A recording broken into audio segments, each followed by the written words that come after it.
então, tá? Então, começar dando boa noite para todos vocês, todos e todas, né? Então, essa aula, né, o objetivo dela é como a gente faz um projeto de pesquisa, que pode ser de pesquisa, de intervenção, né, pode ser de um TCC, como eu coloquei antes, pode ser de uma dissertação de mestrado. Tá? Ela tem vários elementos, né? Nem todos precisam, tem alguns que são essenciais, mas nem todos precisam ser colocados. Tá? E, e ela discute um pouco também algumas diferenças, não todas, sobre métodos, né? Pesquisa qualitativa e a quantitativa. Então, como é que a gente constrói um projeto de pesquisa, né? A primeira questão é o tema de investigação, né? O tema muitas vezes tem que ver com aquilo que nos interessa trabalhar. A gente vê muitas pessoas que trabalham temas que dizem respeito a elas, a subjetividade dessas pessoas, a orientação sexual, a questão de ter tido, às vezes, uma determinada circunstância na vida, quer seja um agravo, um acidente, que leva as pessoas a escolherem aquele tema. Né? Então, por exemplo, assim, muitas pessoas que trabalham com violências, elas sofreram uma violência. Né? E a partir dessa violência que elas sofreram, elas se interessaram em trabalhar com isso. A gente vê também muitas pessoas LGBT que trabalham nesse tema, né, porque se sentem convocadas, né, pela sua subjetividade, né, pelo seu interesse em trabalhar, em descortinar mais aspectos sobre essa questão. Tá? Então, e é importante que a gente escolha um tema que a gente tenha, digamos, bala na agulha para investigar. Tem temas, por exemplo, que são muito complexos, né? Ou que exigem, às vezes, um tempo maior do que a gente tem disponível, ou exigem todo um background, um laboratório, né? de exames, que a gente não vai conseguir. Então, a gente também tem que pensar isso, que recursos que nós temos, que tempo que nós temos, né? E como que a gente pode, então, né, compatibilizar o nosso interesse, o nosso desejo de pesquisar determinados temas com a possibilidade de fazer aquela pesquisa.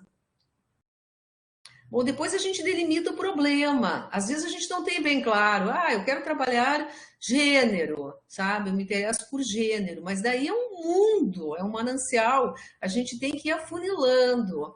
A gente vê isso muito no mestrado, né? Que muitos mestrandos, eles chegam com a ideia assim, eles vão fazer o trabalho da vida deles. Esse trabalho levaria nem num doutorado, às vezes, né? Daria tempo de tão amplo, porque o problema ainda não está formulado, não passou por um funil, por um crivo, para que a gente veja a factibilidade dele de ser realizado. Então, delimitado o problema, né?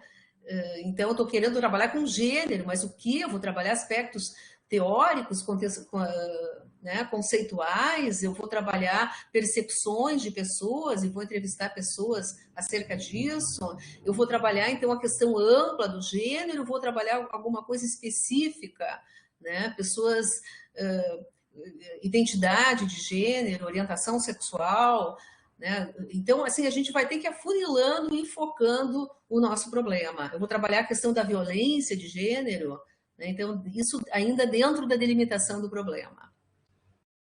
Bom, daí eu vou definir os objetivos, o que eu quero alcançar com esse trabalho.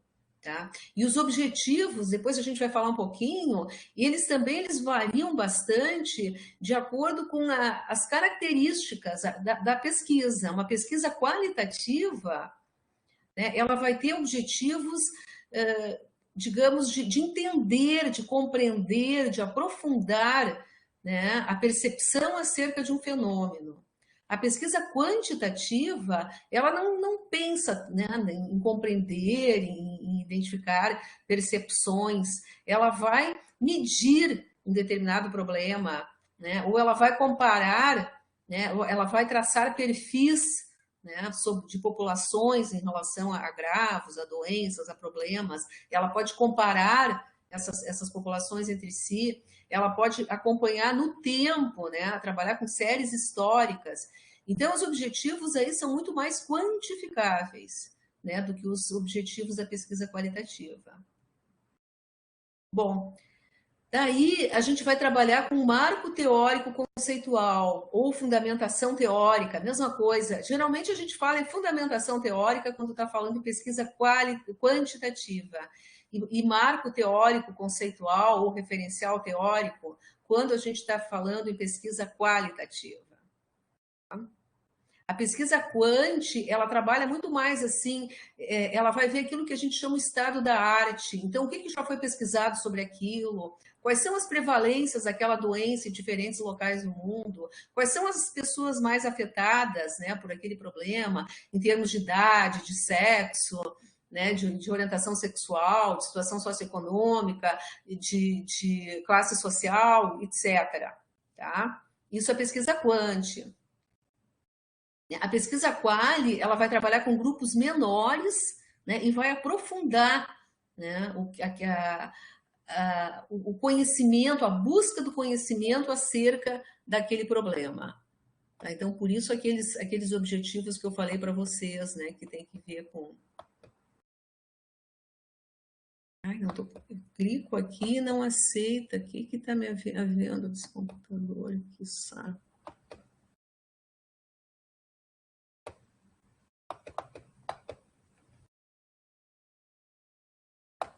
Não estou conseguindo aceitar a Carolina aqui. Ai, talvez tenha entrado. Acho que ela entrou. Ah, que bom. Bom, então, isso em termos de definição de objetivos, né? E do marco teórico conceitual. Bom, daí a gente vai trabalhar, né, os instrumentos, né? Aqui ainda eu deixei coleta, ó, mas atualmente a gente não tem falado mais tanto em coleta de dados, a gente está falando em produção de dados. A gente produz, a gente não coleta. Tem até alguns metodólogos que dizem assim que tem pesquisadores pesquisas que são aspirador de pó. O cara vai lá e aspira tudo, sabe? Puxa coisas, depois nunca mais volta, não dá o retorno, faz o seu trabalho, né? O pesquisador aspirador de pó. E tem essa ideia, né? Essa ideia de uma objetividade, né? Como se eu coletasse, né? Se eu pegasse uma pá e fosse atrás de um conhecimento, né? E, na realidade, isso é muito produzido, isso tem muito que ver com a subjetividade da pessoa que tá produzindo. A gente produz, né, nessa interação com os nossos entrevistados e mesmo com os nossos com instrumentos, né, com outros dados, relatórios, dados secundários que a gente pode estar usando para, né, nesse processo de produzir dados. Depois a gente tem um trabalho de campo, nem sempre tem, porque a gente pode trabalhar com dados secundários, dados, né, já existentes, né, que estão em relatórios, que estão em documentos, que estão em sistemas de informação, como esses grandes sistemas de informação que nós usamos no campo da saúde, né, o SIM, o Sistema de Informação de Mortalidade, o sistema o SINAM, o Sistema de Notificação de Agravos, o Sistema de Internação Hospitalares, né, e assim por diante, dos nascidos vivos.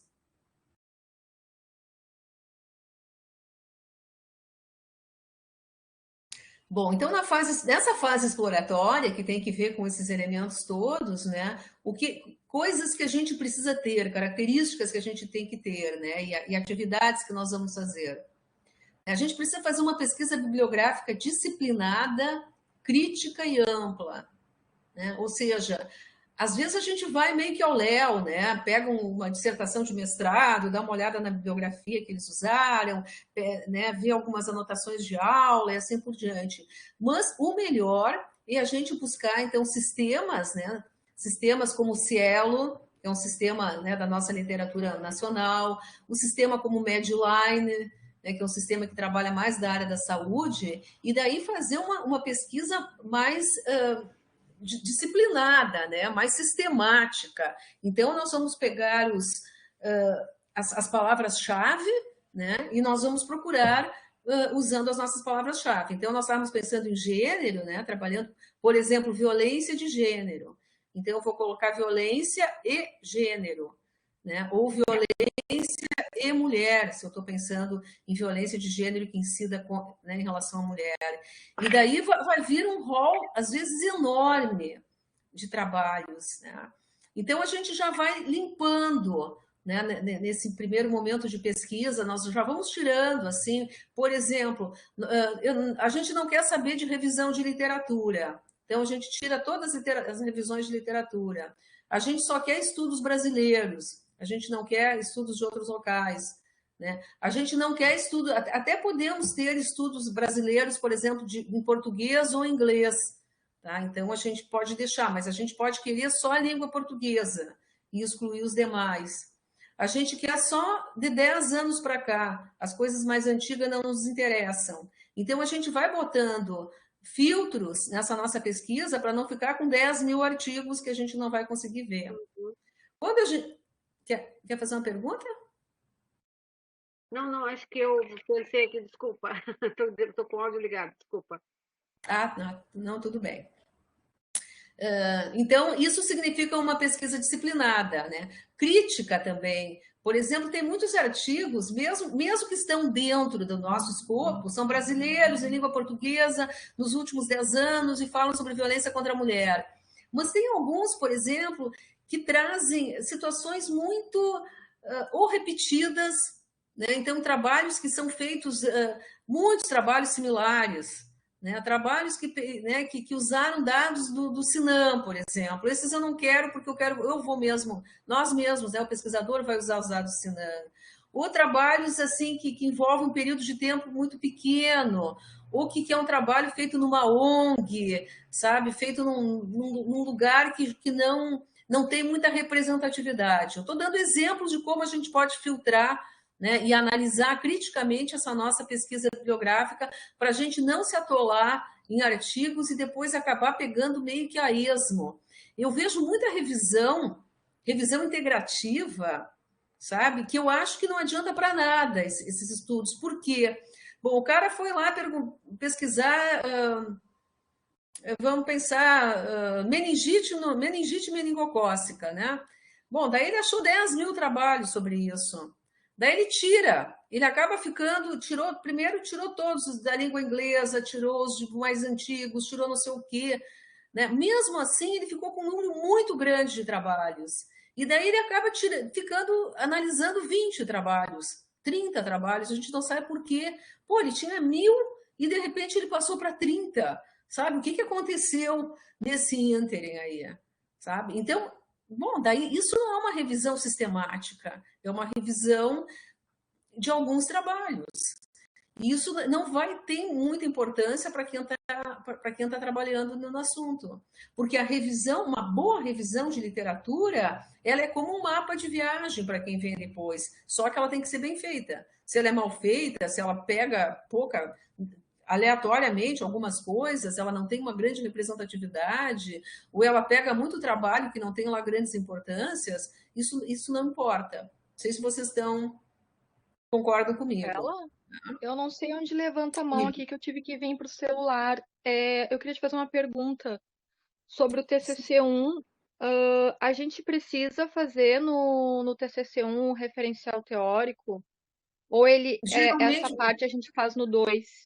faz no 2, geralmente faz no 2. Tá. No TCC1, vocês vão fazer uma justificativa. Na justificativa, vocês já podem colocar alguma coisa sobre isso que a gente chama de estado da arte. Dizendo, olha, existem poucos estudos sobre isso, você já sabe, já deram uma lida, né? Ou Sim. não se pesquisou, por exemplo, sei lá, uma determinada doença, tá? Covid. Existem muitos trabalhos abordando a Covid em adulto. Não existem praticamente trabalhos abordando, dando exemplo hipotético, né? Abordando a Uhum. Covid em crianças. Então, aqui tem uma falha, tem um buraco. Há uma necessidade de pesquisar, né, essa especificidade em relação a essa doença. Tá? Então, isso vocês vão colocar na justificativa. Vocês podem colocar coisas muito pessoais também, sabe? Eu trabalho num hospital, eu sou técnica de enfermagem, eu trabalho num serviço que atende doenças transmissíveis.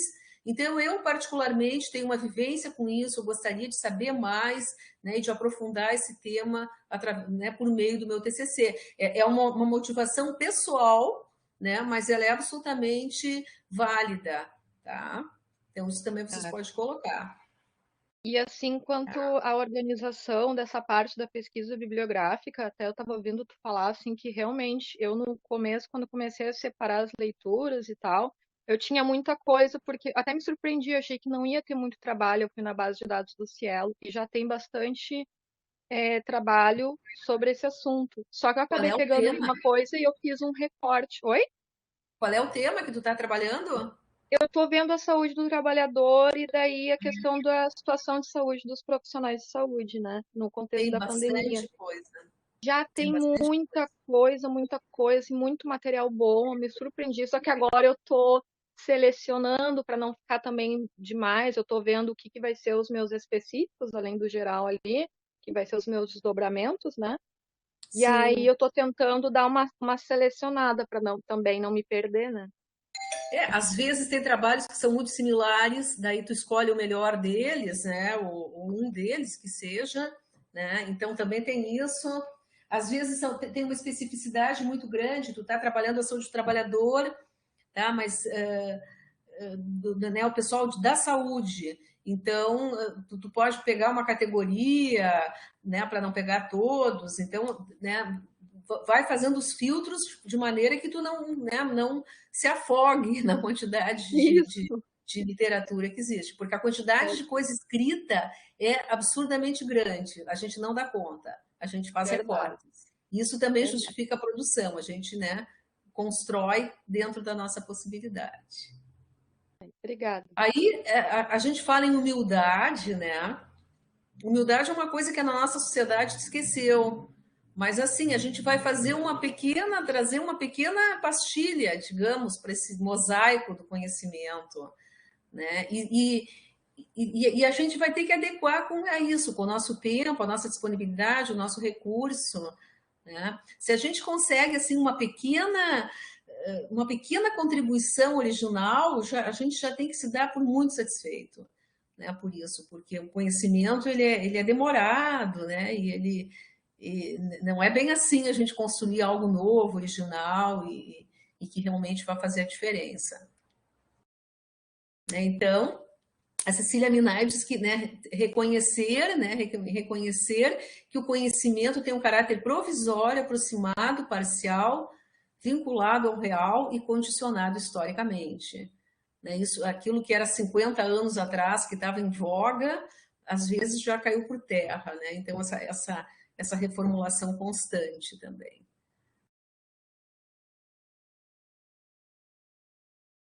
Então, ainda fase exploratória, né? Essa questão dos problemas práticos, né, que tem muito que ver com a pesquisa na área da saúde, e é muito bom quando a gente ajuda a resolver algo, né, que está entravando, que está, né, que realmente representa um problema, né, do dia a dia. Né? A importância da nossa criatividade, da nossa percepção dos problemas,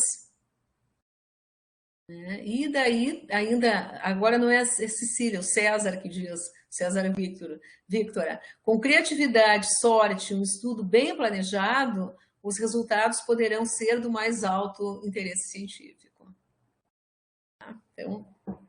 Então a gente definiu o que a gente quer fazer. Bom, daí tem uma questão que ela é super interessante, que é o título, né? É o título das nossas pesquisas, né? Então, né, muitas vezes a gente começa com o título, né? Mas eu sempre cito que o título, o nome do bebê é a última coisa que aparece. Eu sempre cito a minha dissertação, a minha tese de doutorado, que eu comecei fazendo, que o meu título era uma pergunta, e tem muitos trabalhos que o título é uma pergunta. Esse, por exemplo, esse primeiro aí não é uma tese, mas é um artigo. Mortalidade perinatal infantil em Pelotas. Nossas estatísticas são confiáveis? Né? Então, muitas vezes essa pergunta ela é um estímulo para o leitor. Né? E o título é extremamente importante. O título é uma espécie de cartão de visitas, tanto o título quanto o resumo. Ali que nós vamos fazer com que o nosso leitor tenha vontade de ler o nosso trabalho, nossa dissertação, o nosso estudo. Né? Um título muito longo, né? Muito detalhado, às vezes, ele se torna cansativo. Então, ele é muito mais esse título que desafia o leitor para ler o nosso trabalho. Então, teve uma época que a gente usava muito título em forma de pergunta, e eu acho que ainda vale, dependendo do que a gente está trabalhando, fazer pergunta. A Alexandra está perguntando se o TCC1 também tem apresentação. Não, Alexandra. Só se vocês fazem isso, na verdade, vocês fazem uma pré-estreia desse TCC1 na disciplina do Daniel Canavese, né? Pelo menos, não sei se ele está fazendo isso, pelo menos era a ideia que já saísse da disciplina, né, dele com o TCC1 pronto, mas nem sempre acontece. Quando a gente organizou o curso, há 10 anos atrás, a ideia é que quando terminasse o curso, vocês estariam com o TCC pronto. Então, já começava no primeiro semestre, falando na revisão de literatura, indo aí por diante. A questão é que as pessoas mudam muito durante o curso, muito. E aquele tema de pesquisa, aquela ideia que vocês tinham lá no primeiro e segundo semestre, já mudou várias vezes, né? Muda várias vezes. Então, a gente achou melhor trabalhar aspectos, né, técnicos, conceituais, fazer até simulações, mas não daria para sair com o TCC pronto, porque por conta disso, do crescimento, da maturidade, da mudança, de temas que vocês não tinham nem ideia que iam ver e que iam gostar ao longo do trajeto.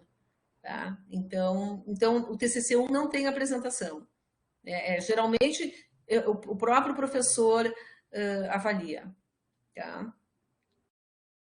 Bom, então eu estava contando para vocês, né, dos títulos, né, e parei para mostrar esse título em forma de pergunta. E, por exemplo, na minha tese, eu levei 4 anos para fazer a tese de doutorado.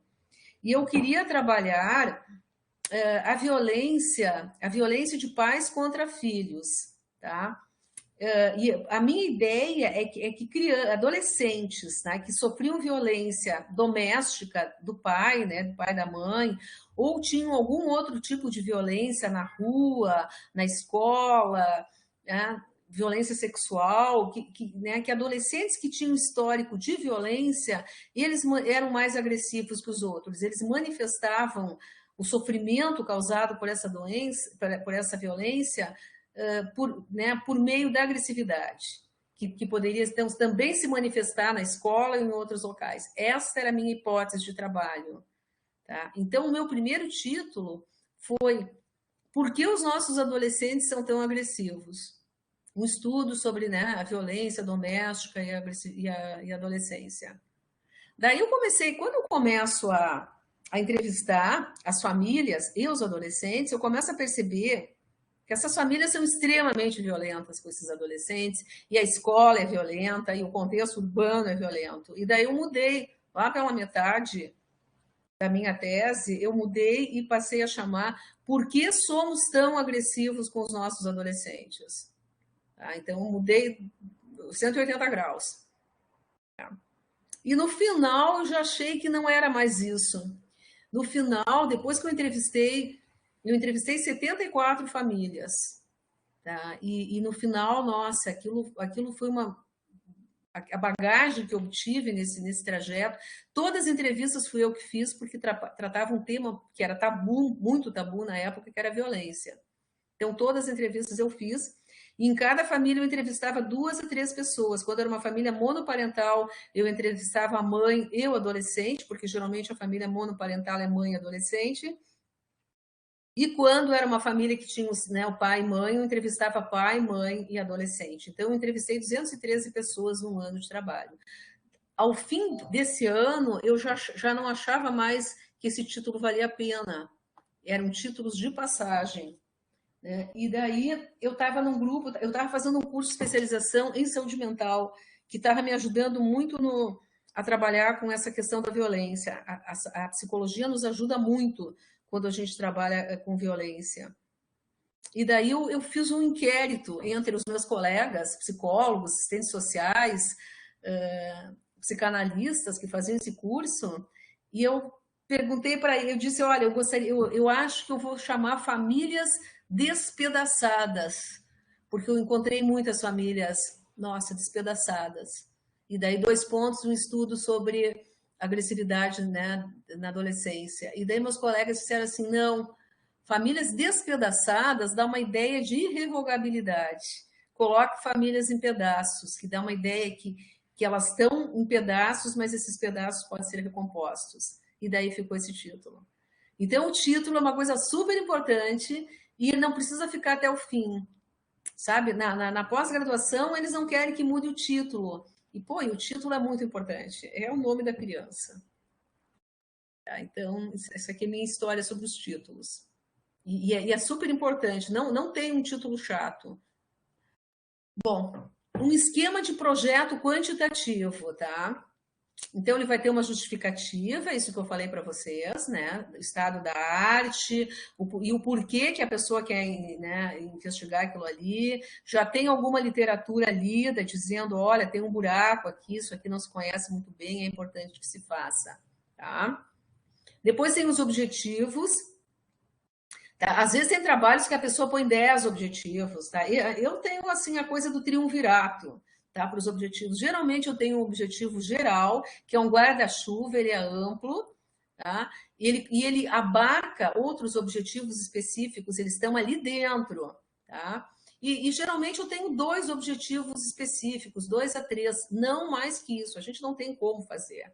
Tá? Esses dias mesmo eu tinha um projeto que eu estava avaliando, ela tinha 10 objetivos específicos e eu disse, olha, tira alguns deles e abarque outros num só, porque não, né, não fica até cansativo isso. Então, não, e muitas vezes não tem como alcançar tantos objetivos específicos num projeto né, que não tem tanto tempo.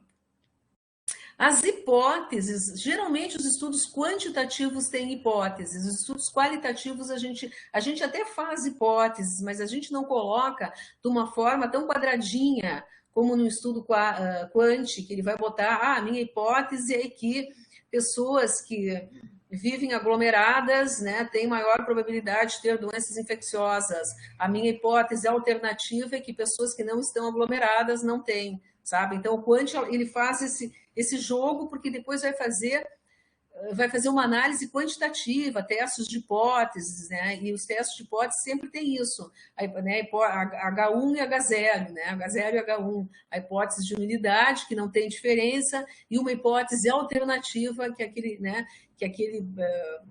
Aquela característica ou aquela intervenção estão associadas com aquele resultado. Tá? Bom, depois tem a metodologia. A metodologia tem o delineamento, ou seja, que tipo de estudo é aquele. Tá? Um estudo, no caso do quant, é um estudo transversal, é um estudo, né, um estudo de casos de controle, vocês já estudaram isso lá na Epidêmio, né? É um estudo quantitativo, apenas descritivo, que não vai caracterizar ele, né, de uma maneira ou de outra. É um estudo de casos de controle, tá? É um estudo que compara 2 grupos de pessoas, explica o tipo de estudo. Se vai ter uma amostra, como que essa amostra é calculada, né, qual é o tamanho dessa amostra, quantas pessoas fazem parte da amostra. Como é que vão ser, então, produzidos os dados? É um questionário. Tá? O questionário vai ter algum tipo de mensuração, medidas antropométricas, vou pegar peso e altura de todo mundo. Quais são as variáveis que fazem parte deste questionário? Idade, sexo, cor de pele, situação conjugal, endereço, local onde vive, salário ou renda familiar. Tá? Isso são as variáveis, né, que fazem parte do questionário. Vão ter entrevistadores, tá? Vão ser, bom, os entrevistadores são os nossos colegas da saúde coletiva do 1º e 2º ano. Bom, como é que vão ser selecionados, vão ser treinados, tem que medir peso e altura, né? Medida antropométrica, essas pessoas já sabem fazer isso, vão ter que aprender, isso tudo tem que ser colocado. Deixa eu ver o que vocês botaram aqui. Legal a experiência. Sim, a minha tese foi algo incrível, deve sair outra pessoa. Bom, ainda no quant, tá? Vai ter um estudo piloto. Estudo piloto é um negócio super importante, mesmo nos estudos qualitativos. Tá? Eu estou agora numa pesquisa sobre Covid, que é um estudo multicêntrico, de 134, acho que são municípios brasileiros, tá? Então, a parte qualitativa, geralmente não se faz piloto, mas a gente está fazendo uma simulação do instrumento.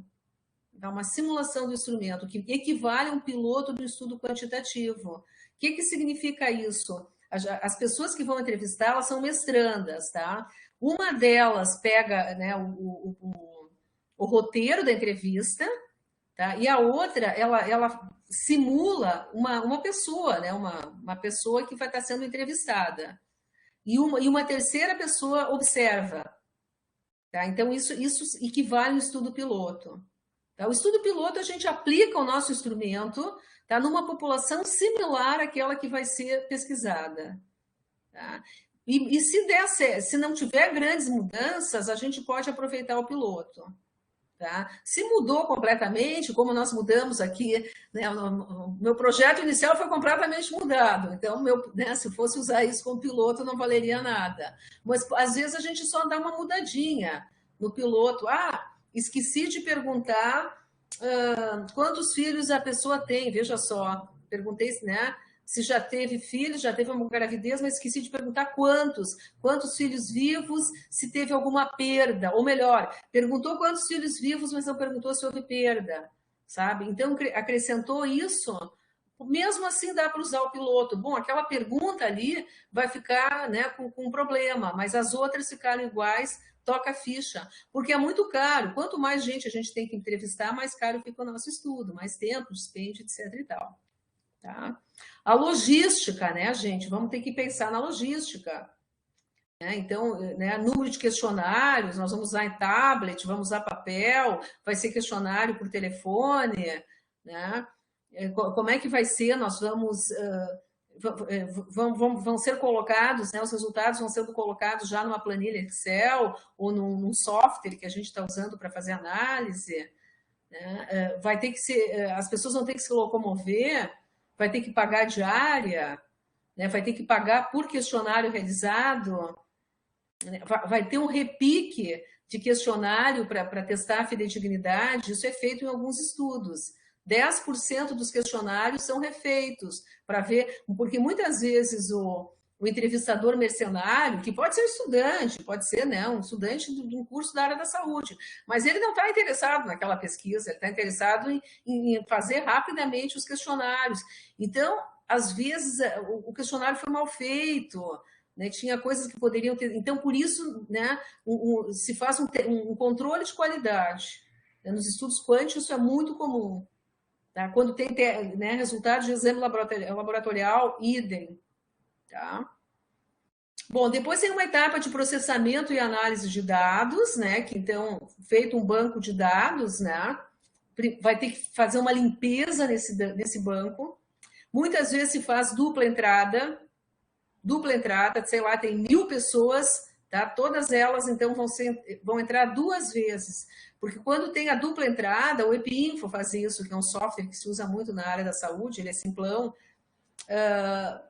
ele vai apitar quando se digitou uma variável errada. Então, isso faz parte da limpeza do banco de dados, a dupla entrada.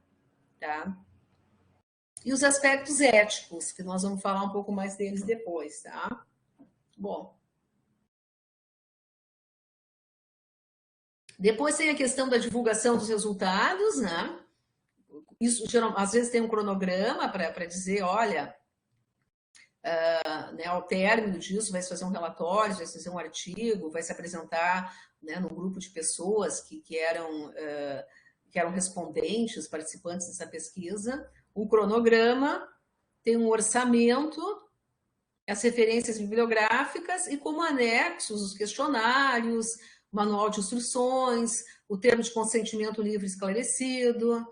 Né? Então, esse é, digamos, o esqueleto de um projeto quantitativo. Não quer dizer que precise de tudo isso. Isso aqui é o máximo. Tá? Tem coisa, por exemplo, a divulgação dos resultados muitas vezes não se coloca. Tá? Mas a própria quantidade de coisas que tem nessa metodologia, se alguma não vai ser feita, não precisa, não vai se fazer piloto, então nem menciona. Tá? Não vai se fazer controle de qualidade, não menciona. tá? Mas, geralmente, assim, nessa logística, olha aqui, o método, o delineamento do estudo, sim, todos têm que botar. A amostragem só se usa, se não vai usar, não precisa. Os instrumentos, né, vai se colocar, né? Quando não se coloca amostragem, a gente coloca participantes. Então, assim, não é uma amostragem, são os participantes são os alunos do curso de saúde coletiva que concordarem em participar dessa entrevista. Tá? Não é uma amostra, mas está falando da população do estudo, tá? que vai ser usada. Isso tem que colocar também no método. Tá? Estudo piloto só se vocês fizerem. Logística, se tiver alguma logística especial, precisa pagar diária, as pessoas vão se afastar da cidade, senão também não precisa colocar. Tá?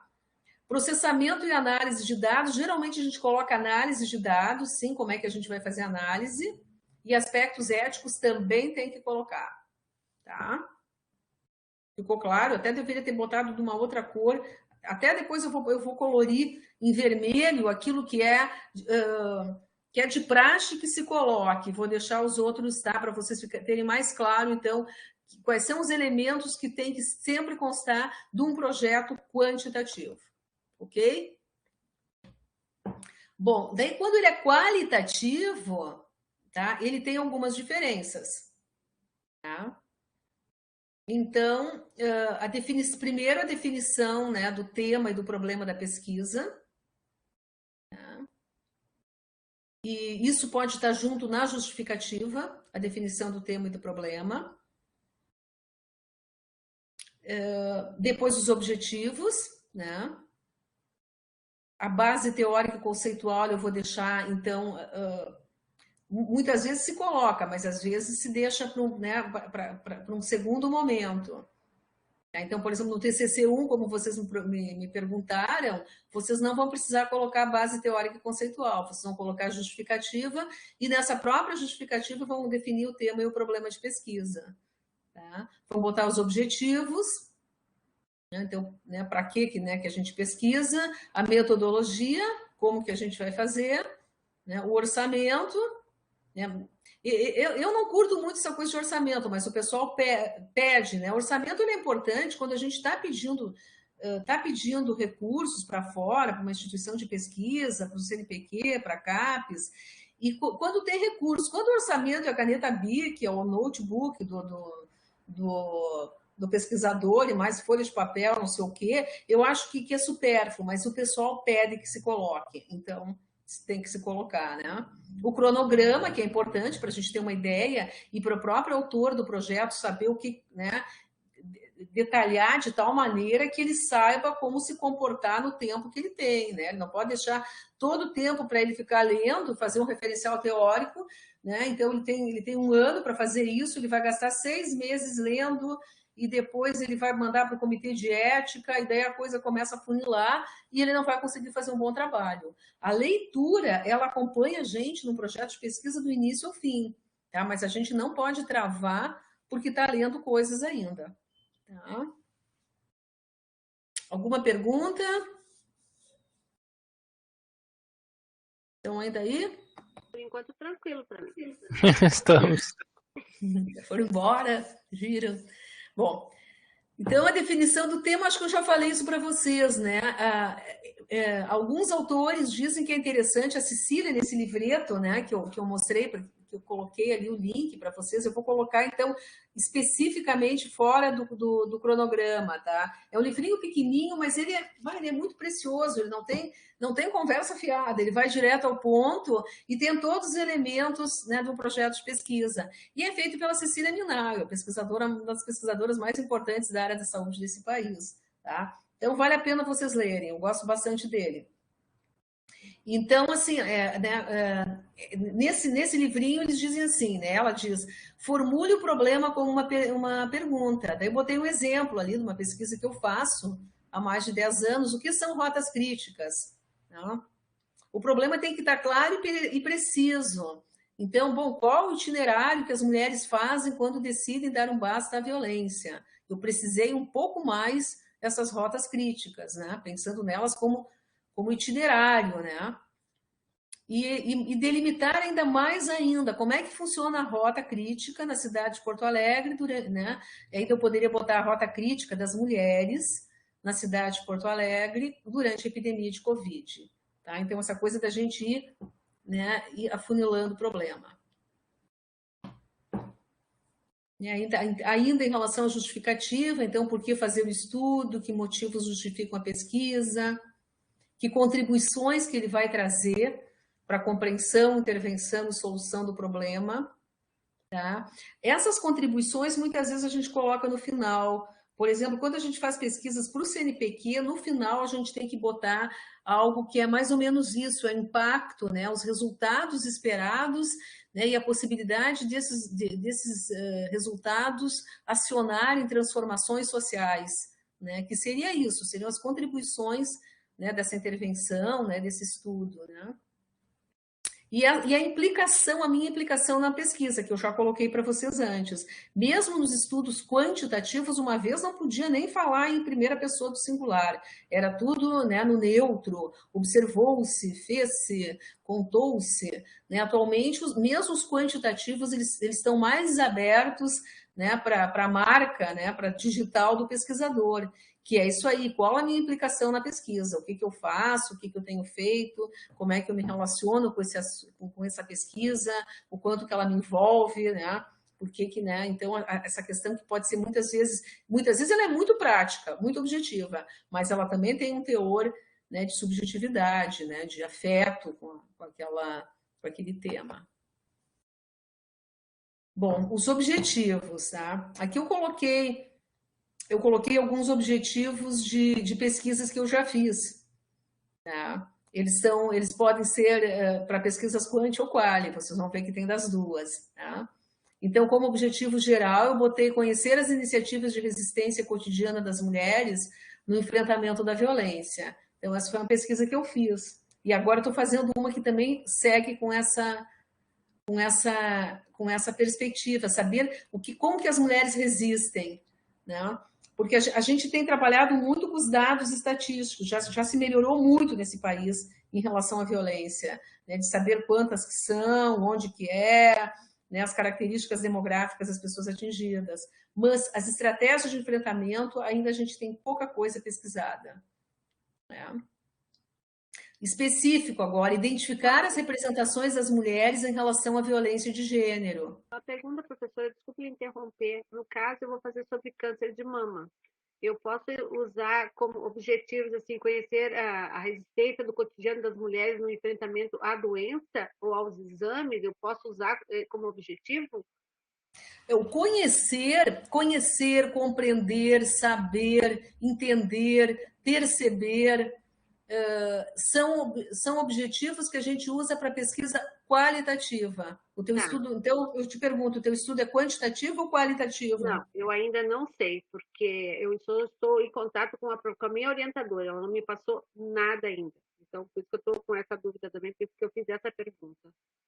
O qualitativo, por exemplo, é assim, ó, tu vai conversar com grupos de mulheres, daí tu vai conhecer as percepções que elas têm sobre o fato de terem adoecido, tu vai saber mais sobre as estratégias que elas estão inventando, que elas estão produzindo para enfrentar a doença, tá? Tu vai compreender os sentimentos que elas têm, as dores, as angústias, tá? Agora, tu pode fazer um estudo, por exemplo, com dados de câncer de mama de mulheres atendidas em serviços em Porto Alegre.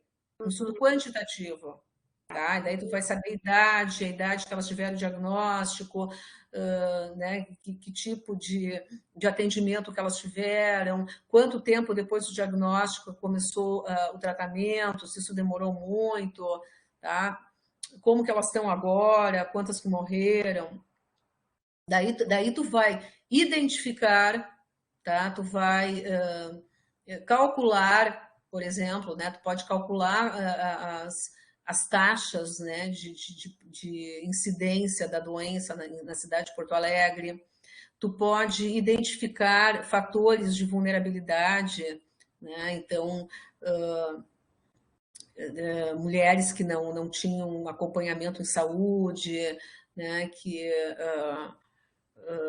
que tinham alguns fatores que pode ser de risco, uso de anticoncepcionais por muito tempo, fumantes, obesidade. Não sei se obesidade talvez não seja um fator de risco. E, daí você vai identificar, medir, calcular, comparar, tá? Então, vai depender do delineamento do teu estudo, como que tu vai abordar isso aí, sabe? Tu sabe que tu quer trabalhar com mulheres com câncer de mama na cidade de Porto Alegre, tá? Mas para isso, os teus objetivos vão depender também do teu design, né? Do delineamento do teu estudo. Ok, obrigada. Ficou mais claro, Suzana? Ficou muito claro. Tá. Bom. Então, aqui agora, né, de novo, um pouquinho daquilo lá, de uma maneira mais em cima né, de um estudo. Na realidade, seria mais o qualitativo, mas tem mesclas ainda, né? Então, mas frisando as coisas importantes, o tipo de estudo, tá? O local onde ele vai ser feito, isso eu não tinha colocado lá no outro, mas isso é importante, né? Então, o local, então, a cidade de Porto Alegre, unidades básicas de saúde, ou hospital de referência, ou, né? Então, vocês vão contar um pouco de como que é esse lugar. Né? Os sujeitos do estudo, que pode ter uma amostragem ou não. Tá? Nos estudos quantitativos, a gente usa amostra aleatória. O que é uma amostra aleatória? Uma amostra que né, dentro de uma população, cada pessoa tem a mesma probabilidade de ser escolhida. Tá? E essa escolha vai se dar por acaso. Ela não é definida a priori. Ela é definida a priori, mas ela não é escolhida a priori. A qualitativa, a gente pode ter amostras intencionais. Amostras intencionais. O que é uma amostra intencional? É uma amostra que ela não tem essa aleatoriedade. É um grupo que eu já sei que vai ser aquele grupo ali. Elas são mais baratas e a pesquisa qualitativa permite que se faça isso. Tá? Então, eu vou trabalhar só com pessoas de uma unidade básica de saúde, porque eu trabalho nessa unidade. Nesse estudo que eu falei para vocês da Covid, que são 134 municípios, a gente está usando as unidades de atenção primária, unidades básicas de saúde, onde tem um aluno nosso. É uma amostra intencional. Ela é enorme, porque são 134 municípios brasileiros, e para cada unidade são 70 respondentes. Então, nós já temos 6.000 respondentes, mas é uma amostra intencional, porque ela não foi aleatória, a gente não sorteou, pegou o município e sorteou lá uma unidade por município. Não, é aquela que tem o nosso aluno. Tá? Então, isso é uma amostra intencional. Então, a questão das informações, nos quantitativos são questionários, testes, escalas e dados secundários. Nos qualitativos, entrevistas, observações, histórias de vida. Tá? A análise dos dados. Nos quantis sempre tem análise estatística, pode ser descritiva ou analítica, mas há uma análise estatística. E nos quali vai ser principalmente esses 3 tipos, né, de análise. Análise de conteúdo, de discurso e a hermenêutica dialética, que é a mais difícil. E eu vou falar para vocês depois um pouco sobre análise de conteúdo e de discurso. A hermenêutica dialética eu não me atrevo, tá? Eu nunca fiz, eu faço mais essas outras 2, sabe? Então, ela é mais difícil. Mas vocês podem ler também. É análise que vem lá dos filósofos, né? E dos caras também que liam a Bíblia e tentavam entender, né? A hermenêutica surge disso, tentavam entender o que estava escrito.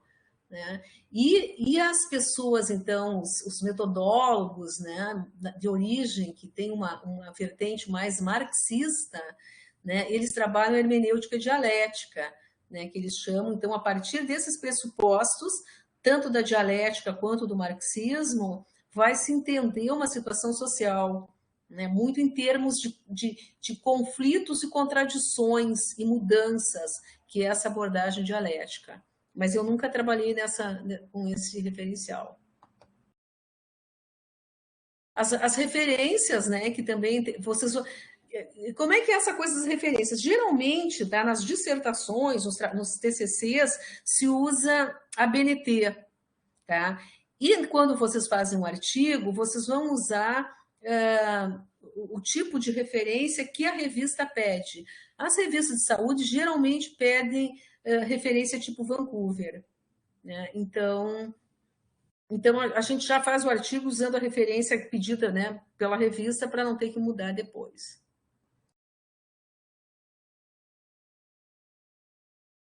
Certo isso? Aqui só um negócio que o César diz isso, né, que as características do bom projeto, né, que, bom, a questão da pesquisa está adequada, não é uma coisa que a pessoa fala, e no fim a gente não sabe o que ela vai pesquisar. O delineamento é apropriado, né, para aquela questão de pesquisa, para aquilo que a pessoa quer fazer. Ela não tá propondo algo que não atende, né, aquilo que ela quer buscar.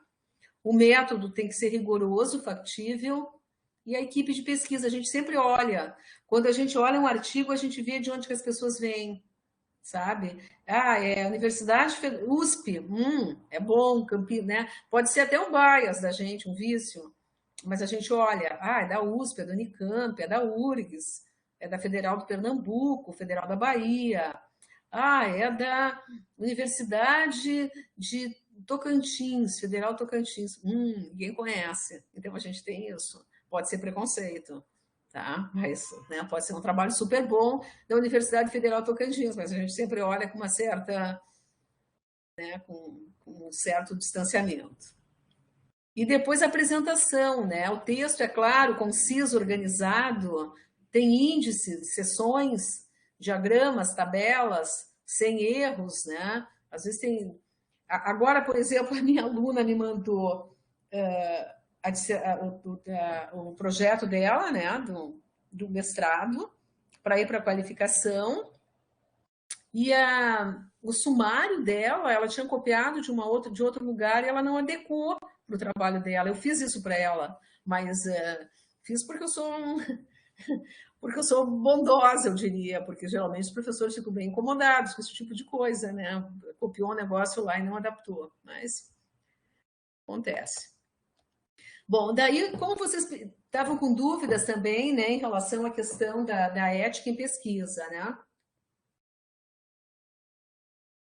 Eu acrescentei, então, as resoluções que estão vigentes para vocês terem uma ideia. Na área da saúde, desde 2012, a gente usa essa resolução 466. Os princípios são esses: a beneficência, a não maleficência, né? A nossa pesquisa não pode causar dano, né? A questão da autonomia, a pessoa não pode ser obrigada, né, a participar, ela tem autonomia, inclusive, para ir embora da pesquisa no momento que ela quiser. É a questão da justiça, da equidade. Então, os princípios são esses, né? Tem algumas coisas específicas, tá, da 466 em relação ao que havia antes, que era 196, era a primeira resolução de ética de pesquisa no Brasil, né, que a partir dela são criados, né, os CEPs, né, os Conselhos de Ética e Pesquisa, geralmente nas universidades. Tem países, né, que esses conselhos ou comitês de ética e pesquisa, eles são privados. Eu acho isso muito perigoso, né? Porque daí privado, o cara paga, bom, e ele tem aprovação da sua pesquisa, né? Mas geralmente é isso aí. Em termos, então, de mudanças da 466 para a anterior, tem uma série de quesitos que permanecem os mesmos. Uma das coisas que eles mudam, a gente chamava sujeito de pesquisa, atualmente se chama participante de pesquisa, né? O termo de consentimento livre, esclarecido, ele segue, tá? Ali no termo tem que ter a natureza da pesquisa, os objetivos, os métodos, os benefícios previstos, os potenciais riscos ou incômodos, né? A pesquisa também tem que prever assistência, por exemplo, se a pessoa, né, se participar daquela pesquisa constitui um risco, tem que prever uma retaguarda que vai atender essa pessoa, né, caso ela tenha necessidade. Né. Quando é um ensaio clínico, em nenhuma maneira se pode deixar um grupo como placebo apenas, né? Por exemplo, se são pessoas que têm uma determinada doença, o grupo O grupo controle vai ter a medicação convencional, que está sendo usada até aquele momento. E o grupo, o grupo que então vai ser submetido à droga nova. E o outro grupo, né, que não é o controle, vai ser submetido a uma droga nova, que se quer avaliar os efeitos e eficácia dela. Também tem que se colocar alguma coisa e definir qual é o benefício dessa pesquisa, né, para que ela serve. Menores de 18 anos, indígenas, né, pessoas portadoras de deficiência, elas têm que ter, muitas vezes, o assentimento, daí não é o consentimento, o assentimento, né, no caso de criança, dos seus responsáveis legais. No caso de indígenas, é o cacique, né, o responsável por aquele aldeamento. Né? No caso de uma pessoa portadora de uma deficiência, a sua pessoa responsável legal por ela. Tá? Então, como é que é esse processo? Né? Então, na Universidade, né, Federal do Rio Grande do Sul, é feito um projeto que vai para o Comitê de Ética. Bom, em primeiro lugar, tem aquilo que eu coloquei para vocês. Muitos projetos, eles são um recorte de um projeto maior do professor. Nesse caso, ele já passou pelo Comitê de Ética e já foi aprovado pelo Comitê de Ética. Nesse caso, não precisa passar outra vez, é redundante. É uma coisa que já foi aprovada. Tá? E eu gosto muito de ter projetos guarda-chuva, e daí todo mundo entra no meu projeto. O meu aluno de iniciação científica, alguém que vai fazer um TCC comigo e o meu mestrando. Tá? Todo mundo trabalha nesse projeto. E daí não precisa gastar esse tempo validando esse projeto, né? Passando ele pelo Comitê de Ética. Tá? Então, quando é um projeto, né, que envolve seres humanos, né, e que não passou por um comitê de ética, daí ele vai ter que passar sim pelo comitê de ética. O projeto começa sendo mandado pelo professor orientador, tá, para a COMPESC, que é a comissão de pesquisa. Cada unidade acadêmica tem uma comissão de pesquisa. Todas as unidades acadêmicas da URGS têm. Tá? Então, o projeto né, com o nome do professor e o nome do estudante vai para o comitê para a comissão de pesquisa. E dependendo do que ele segue adiante e vai para o comitê de ética. Tá? Por que eu digo dependendo do que ele é? Porque por essa resolução 510 de 2016, o grupo de pesquisas, né, que tem que ver mais com as ciências sociais, né, as humanidades, não tem uma necessidade de passar por um comitê de ética como da área da saúde, né, que muitas vezes envolve não só incômodo, mas envolve testagem, né, de algum tipo de medicamento ou de algum tipo de intervenção. Tá? Então, tem uma série de pesquisas que estão aí arroladas que não precisam passar por um comitê de ética e pesquisa. Pesquisa de opinião pública com participantes não identificados. Tá? Isso não precisa. Tá? Vocês vão numa esquina e vão perguntando para as pessoas se querem um voto impresso ou se querem um voto urna eletrônica, mas não pediu nenhum, não identificou aquelas pessoas. Não precisa passar por um comitê de ética. Pesquisas que utilizam informações de acesso público ou de domínio público, tipo, quando a gente trabalha com esses nossos grandes bancos de dados, né, que são de domínio público, de acesso público, o SIM, o SINAM, o SINASC, não precisamos passar pelo Comitê de Ética e Pesquisa. Pesquisas censitárias, né, as pesquisas que utilizam dados do censo, não precisam. Pesquisas com bancos de dados, com as informações agregadas, tá? Sem possibilidade de identificação individual. O próprio sistema de atenção ambulatorial nosso, né, do DataSUS, ele não tem informação por pessoa, ele só tem os agregados. Bom, foram atendidas tantas pessoas de tal faixa etária, de menor de 1 ano, de 1 a 4, 5 a 10, tarará, tarará. Tá? As doenças mais... né, que houve uma maior frequência foram diarreia, cefaleia, lombalgia, não sei o quê. Tá? Não tem as pessoas, não precisa passar. Revisão de literatura científica. Tá? Tem gente que passa só para dar trabalho. Assim, eu estou lá no comitê, né? Passam revisões de literatura. Isso não precisa. Está tudo publicado e não identifica ninguém. Pesquisa que não revele dados que possam identificar o sujeito, né? Que é um pouco como aquela pesquisa de opinião pública, parecido. E atividades educativas, tá? Então, oficinas, né, de jogos, de marionetes, de contação de história com estudantes, com alunos de graduação, com moradores de rua, né? Não, essas atividades educativas também não precisam. É isso, pessoal. E aqui, então, eu botei para vocês como exemplo, né, como eu falei no início, um termo de consentimento livre esclarecido que eu uso, eu só tirei os dados em relação ao nome da pesquisa, do meu nome, né?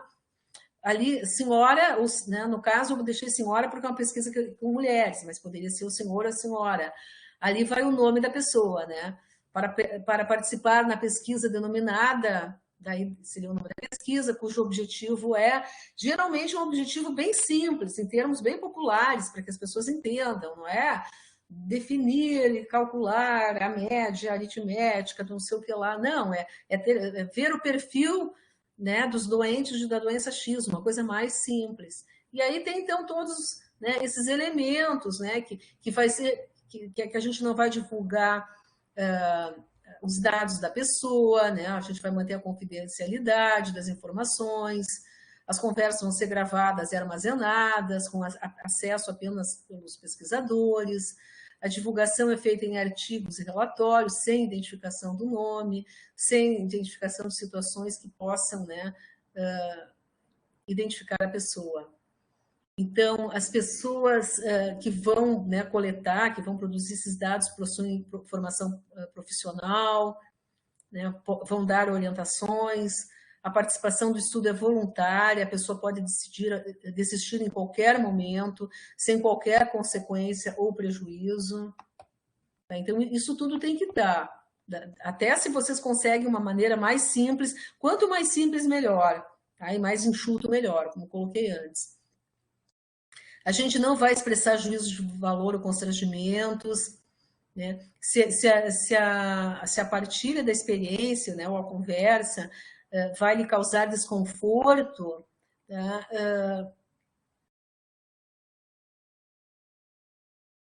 Aqui eu acho que eu tirei um pedaço. Deixa eu ver uma coisa. Não, em seguida. Não, aqui eu tirei, que a senhora pode... Não, está aqui embaixo. Sua participação será de extrema importância... Não, eu acho que eu tirei. Eu tirei um pedaço que diz assim, ó, se a senhora tiver, né, dor ou desconforto,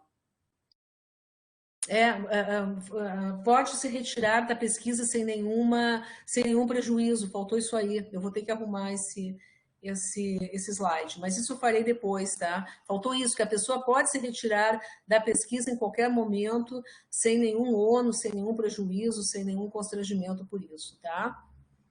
Daí, é isso aí.